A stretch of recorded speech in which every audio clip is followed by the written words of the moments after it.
Welcome to Google Certified Student, Level 1, Google Docs, Scenario 6. Nadia gave Fidencio can edit permissions on her essay about scientific method. Fidencio accidentally deleted many parts. Where does she click to restore a previous version of the essay before the mistake?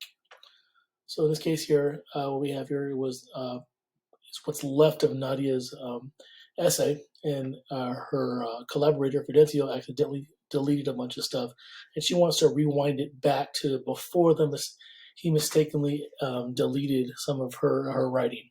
So to do so, we're going to go here to File, Version History, then over here to See Version History, and we'll take a look here on this date here. You can see that there are different versions of this on this day. So the one that I'm going to choose to rewind it back to was the one at 4:08 p.m. here. Once I choose that here, it shows you which parts were deleted. Hit restore,